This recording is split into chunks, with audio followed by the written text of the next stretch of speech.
Hi everyone, this is Zoe, aka Sky Coelho. Sky Coelho is one of my writer's names, one of my pseudonyms. My other one is Saffron Melo Castro. Sky Coelho is specific to my 2020 book, 2020 When Time Stood Still, which I wrote during lockdown. And I think it was during that period that I first made contact with Roseanne here in Spain. And I've been in every book of hers since. So I will just begin with sharing my experiences of 2020. So I was caught in Dubai visiting my sister. I was there with my youngest daughter, and fortunately or unfortunately, I instantly knew something was up. I have a long history of deep diving down many rabbit holes since the 90s.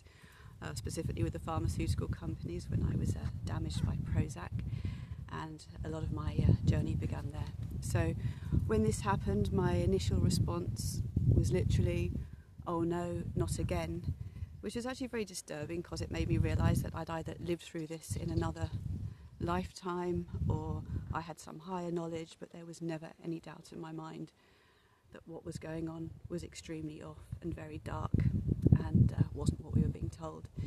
So I'm not going to go into all the experiences here because it's too long, but you can read about those in Roseanne's other books.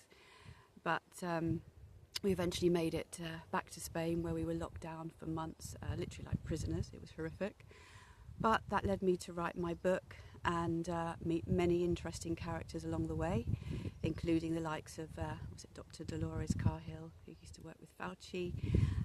I was part of various organisations, and 2021, a friend of mine and myself organised various lockdown protests, which also led me to Madrid, where I came into contact with some rather interesting characters, the type that are coming out now in the hideous e-files, those Chinese dissidents that, by the looks of it, were using us Westerners to disseminate information, and were being funded by the likes of apparently Trump, Steve Bannon, and many others. So yeah, I've had an interesting background.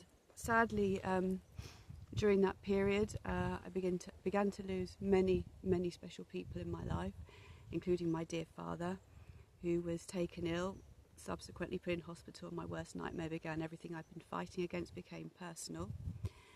And of course I was not vaccinated, as were not my daughter or anyone else I knew in the end. This all goes back to my knowledge of pharmaceutical companies and experimental vaccines, which I already had heard about decades before.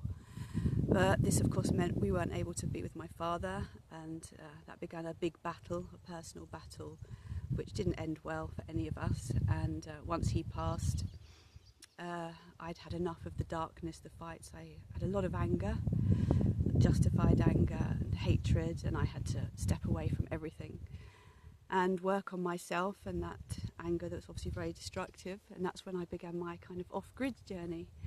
I ended up in the mountains at a friend's caravan, went on to a donkey sanctuary, another piece of land, looking for my peace, connecting with nature, which has always been my biggest healer. And I'm happy to say, nearly 6 years on, my Norwegian partner, Gabe, who I met online, now have our own land here in Spain. You can see some of the beautiful views behind me. And quite honestly, that is my saviour. Nature is my saviour.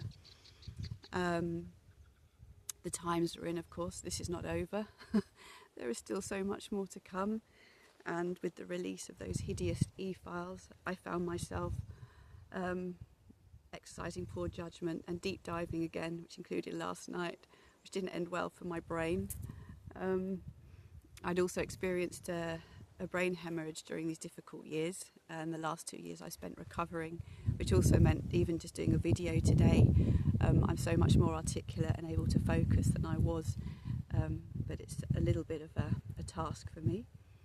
But anyway, I was about to say, I learned a valuable lesson again last night, that as I started to deep dive again and realised I was just once again going back into the darkness, I don't need the details, I understand how that crap works, and I need to practice what I preach. So one of my lessons, I hope this maybe help others out there who maybe have the same issues, when we deep dive too deeply and feel the darkness coming in again.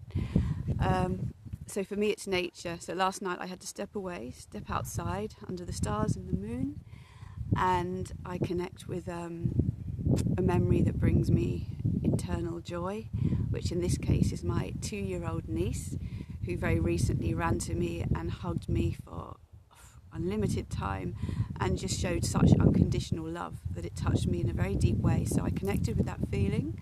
I took my mind to a place that brings me peace, which right now is here. Put a smile on my face, even if it's forced in that moment, but you're still convincing the brain otherwise. And I do some deep breath work, and it really grounds me again and removes all that darkness, takes me back to where I need to be. And I'm also practicing Qigong and various mantras, and this really helps to calm my mind and uplift my mood. And basically, yeah, this is still a long journey that we have ahead, and we're going to need as many tools as possible, but they're out there. And community, and like this right now, I'm so happy to be part of this group of contributors and many others who read the book, and all of us are on our journey towards a better earth and a collective consciousness that hopefully will just continue to rise and awaken. Anyway, sending you all lots of love. Wish I could be with you today. I hope this video is not too wonky. Big hugs, and thank you again, Roseanne, for the great work you've done documenting this very important time in history, which I think for future generations will be invaluable. Much love.